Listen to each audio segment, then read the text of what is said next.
So we're gonna get started on this thing today. If you guys watched the last video, we got it here. So now it's time to get the box full of parts. And what are you gonna do first? I'm going after the fuel pump. Going after the fuel pump. And then I am gonna go after the water pump. So and then we'll meet in the middle somewhere around the fuel filter. Somewhere around the fuel filter. So we're gonna do a few things. We'll hit some back and forth on what we're working on and see where it goes. You know the beautiful part is? What's that? There's an old saying about something bird in a bush. The bird's no longer in the bush.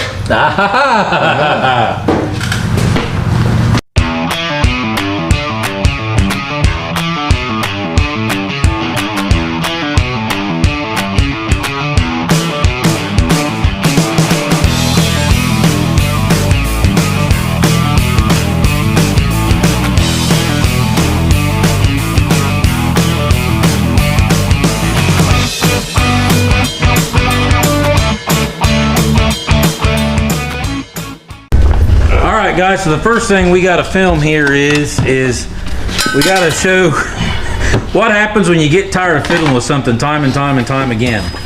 So, a little bit of backstory. My grandfather, great-grandfather, Buck, was a mechanic for many years. And he got this car and he really liked it. But it's had its issues over the years, such as the injectors on this thing tend to rust pretty easily. Apparently that was common for this year on the multi-ports. Also, this car by itself had issues with the fuel pump. So after about the third time of replacing the fuel pump on the side of the road, he got tired of it and got him an access port. So the fuel pump in this car shouldn't be bad to get to. I love it. I do. So, that's Kagan's first job. So, I'm going to go up there, take a few parts loose.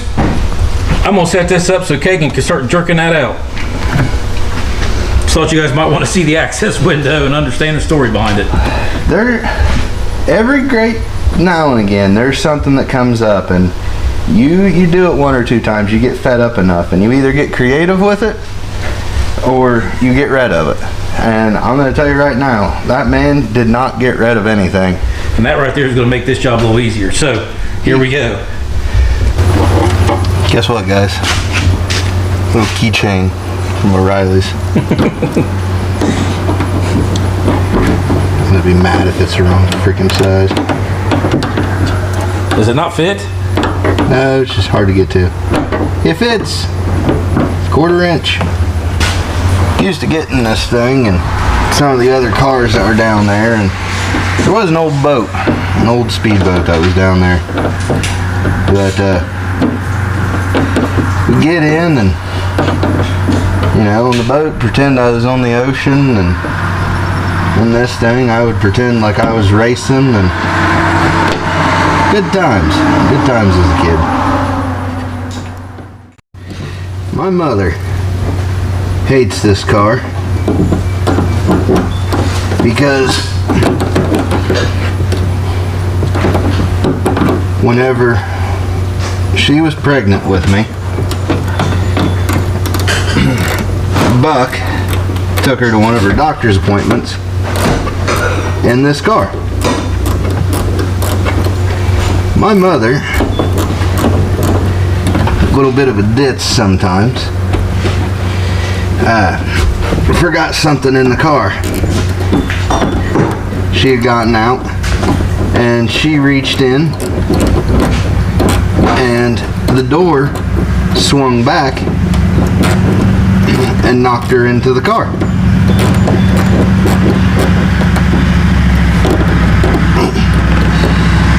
And she threw a fit.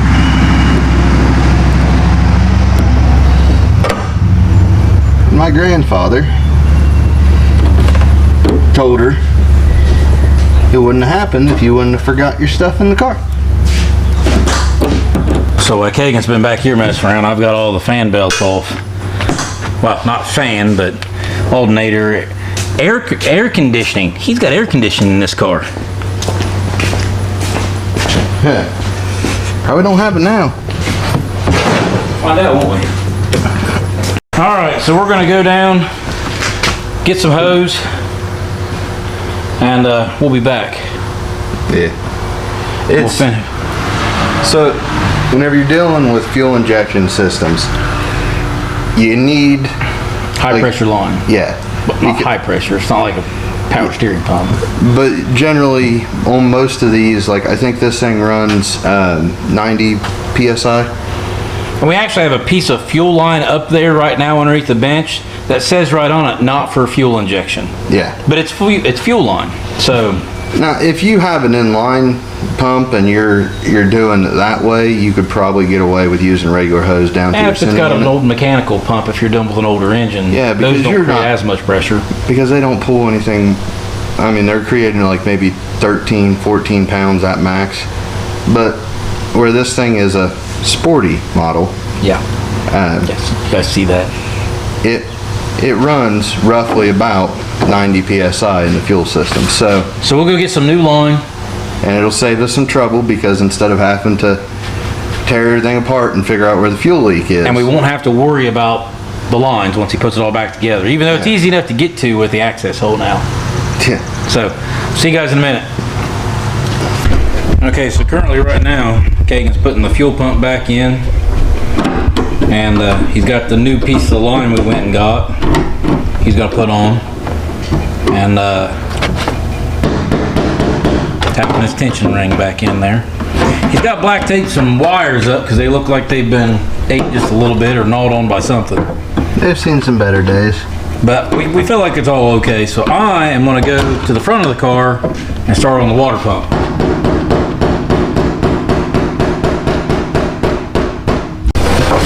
So we got a new water pump, and the water pump is probably the main reason this thing was actually parked. It was the main reason this thing was parked. So Whenever the last time it was drove, the old alternator that was onto it, the bearing went out in it, and whenever it yanked the water pump.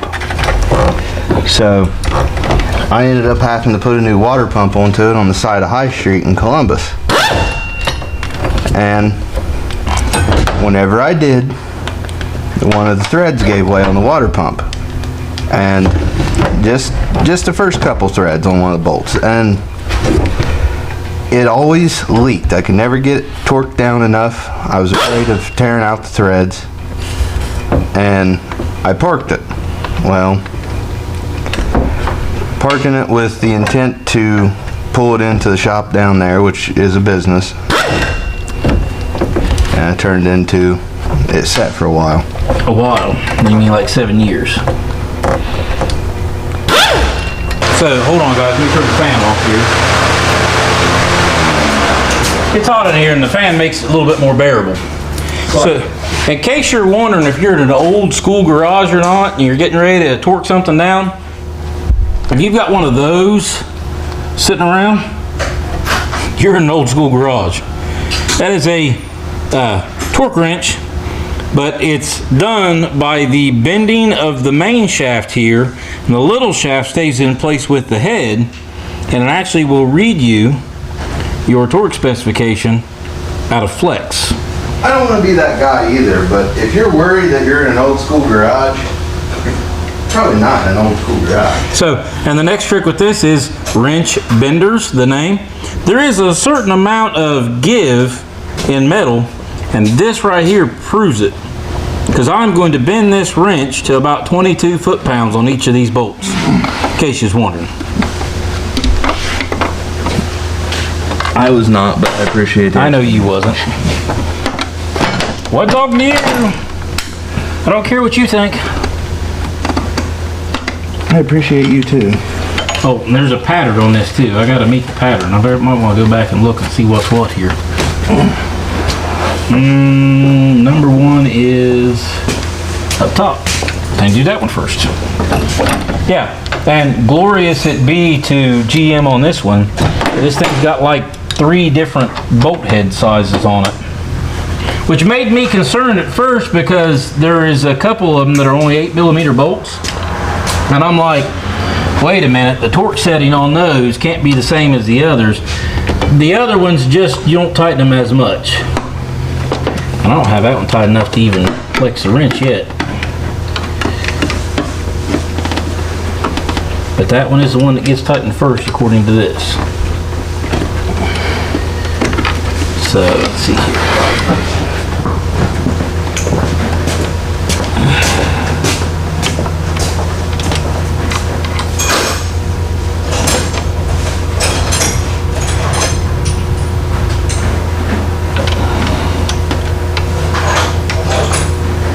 And there is that one.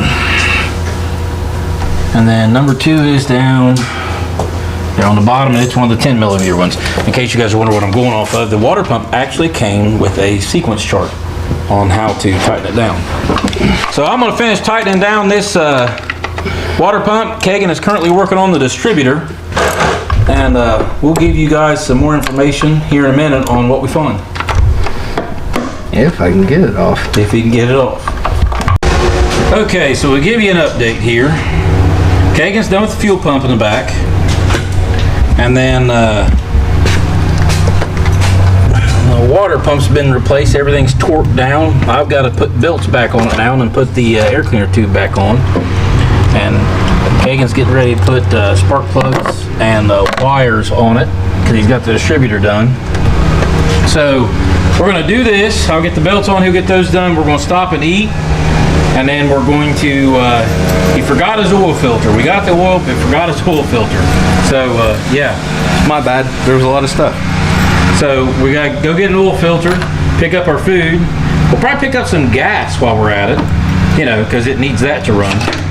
It does. And we might actually start this thing today. We still got a lot more to do, but to hear it run would probably make Kagan's day. I might cry. You might cry. So I'm gonna go ahead and put the belts on. Now, these right here, and I know there's a lot of you guys that know this, but see right there, there's a slot. There's a slot on that one down there, and there's a slot right here on the alternator, and there's one on the back side as well. You actually tension the belts with those different accessories. Unlike today, a lot of your vehicles have a belt tensioner in the whole setup. And the belts are, come over here. I thought they were hanging right here. What'd you do with them, Kagan? Oh, right there, here. Here we go. These are V-belts. So, not exactly, yeah, not like your new serpentine belt nowadays. So, anyways, I'll get them on there. We'll go from there. Oh, yeah, by the way. Yep. Just in case anyone was curious. Everyone makes fun of the engine. Race plugs. Race plugs. That's because it needs race plugs. You didn't make any power at all. So, all right. We're going to get back at it, guys. Hopefully we'll hear this thing run here in a bit. Okay, so we're sitting here as we're putting everything back together, and a little update. All the belts are back on and the air intake is back on. And Kagan's got spark plugs put in this side. We're getting ready to do wires here in a minute. But we was having a conversation about Kagan teaching somebody something at work. You gotta give me a minute. I think the camera is gonna add a little bit more than 10 pounds because I just demolished half a piece. He got the other half, so I don't feel that bad. It's more than 10 pounds, Kagan. Anyway, come to my attention that a lot of people don't know what one of these are. That'd be a spark plug gapping tool.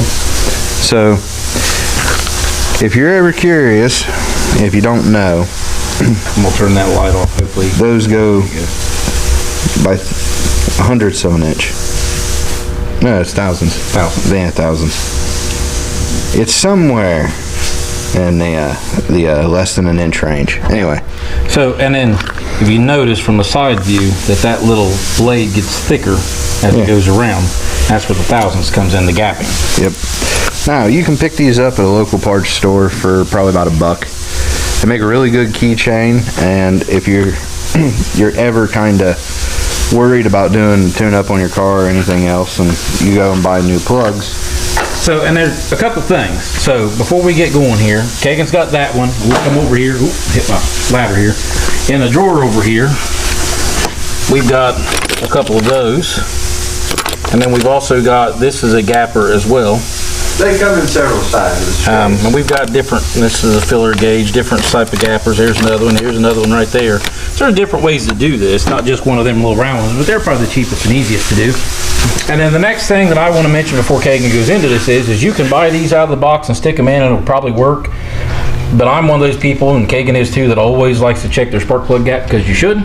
So there's probably several people pull them out of the box and stick them in. They are designed, some of the new plugs aren't that bad, but they are designed, every engine is designed to have a certain specification on its gap for a spark plug.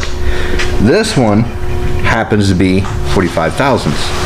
Now, yeah, I could have just took them out and threw them in, and so long as they're within the 50 thousandths to 40 thousandths range, they're gonna work. They're gonna, they're gonna be all right. But as I've been told, it is a small engine that doesn't produce a lot of horsepower. Yeah. Fire pigeon instead of fire. So you get your peak performance and you get your best arc on the plug whenever it's actually at the set gap.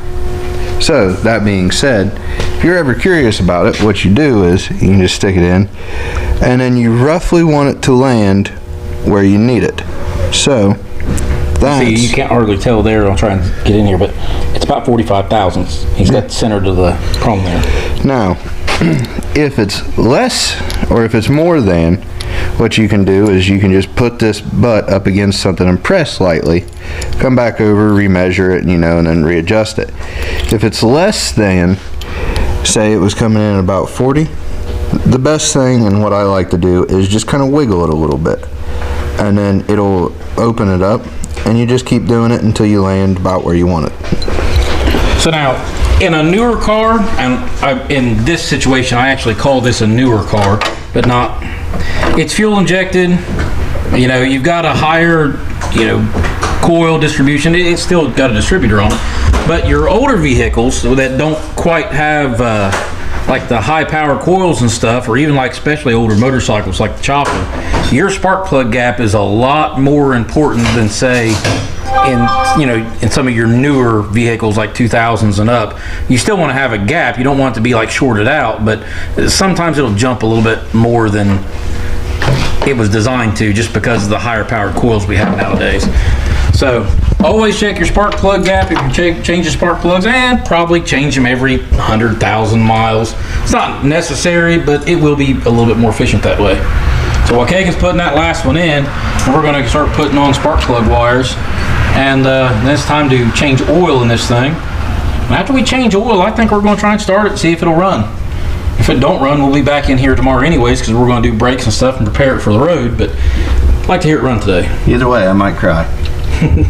So Dad hollered at us there while we was talking about spark plugs a little bit, and he pulled this out of the drawer, and I haven't used this one before, but Dad said spark plug tool I didn't know about.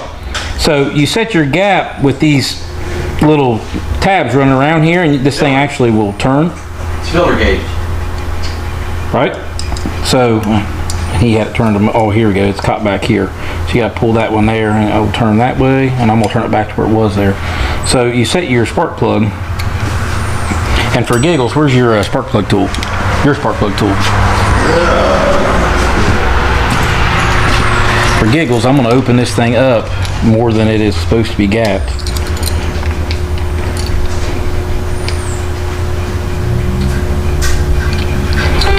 Okay, so that's gapped a lot bigger than it's supposed to be. Okay, so you set the spark plug in here like this, and you actually set the electrode down in there, and as you can see that's gapped awful big for that tab. Can't see because you stuck your hand in the way. Sorry. See, there's a lot of gap in there. Yeah. And then you take these, and with a pair of pliers, you just clamp down on it, and it actually mashes the electrode onto that tab there for your filler gauge, and there you go. You got your gap. So I've not used this before. That's actually pretty slick. That one's seen a few years, but this one here is probably still cheaper and easier to pick up. But some neat old tools in the garage. Priceless old tool. $1.25. Just depends on how precise you need to be or want to be. I'd like to share something with everybody. I think Kagan could have jacked the car up a few more inches. Listen. I'll eat more salads, okay? We about got the oil drained out. He's putting the filter back on. We're gonna fill it up with oil here in a second and see if it'll turn over. See if it'll do its thing. Kagan, are you confident there's enough oil in it? Yes. If it blows up, are you gonna cry? Yes. All right, ready when you are, Sunshine.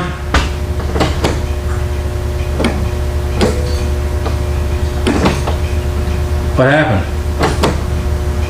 Nothing. Really? Seriously?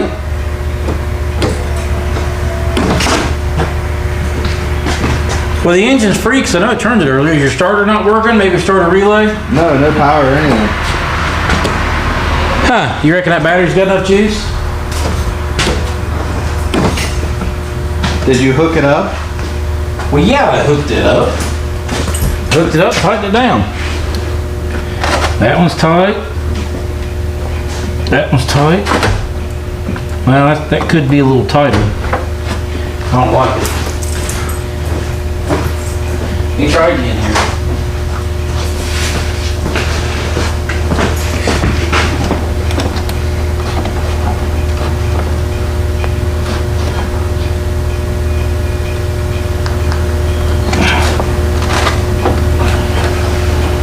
Okay, now try it. I hear stuff kicking on, but ain't nothing happening.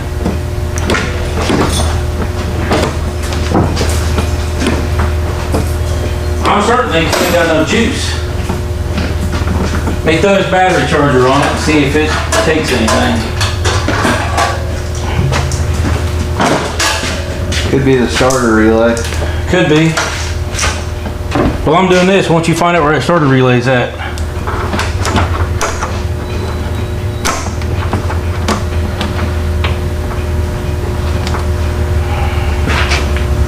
I wonder if it's got a fuse blowed or something.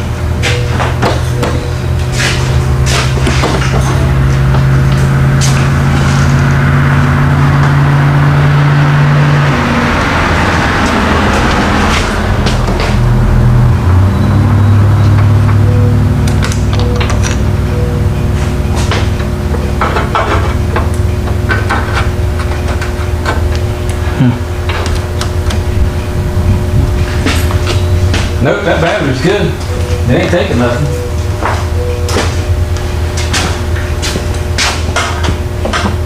Brand new battery, you'd think it'd be good, but.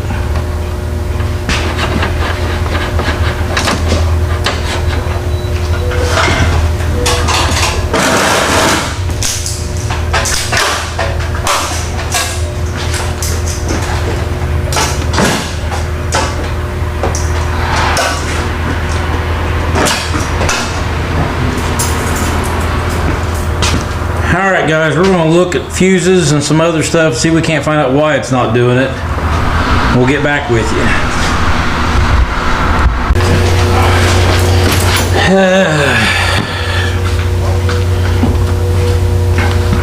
Kagan's heartbroken, guys.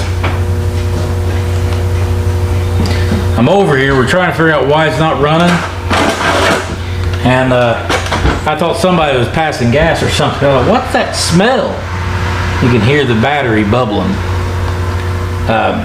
We got a dead short someplace. So, it's been a long day. We're gonna call it here. Go home, get some dinner, take some time to think, get a shower. In other words, I'm gonna shower and then I'm gonna sit down and I'm gonna look up the wiring diagram for this freaking car. We're gonna come back first thing in the morning and try and figure out what's going on with it. So, thanks for watching, guys. We appreciate it. Hey, do we want to go ahead and show them the secret in the other room? Yeah. To give them something. Yeah. Let's give you guys something. You guys here. haven't been able to hear this, and I mean that. You've been watching lead for the a while. way, Kagan. All right. So, in case you haven't gathered from clues,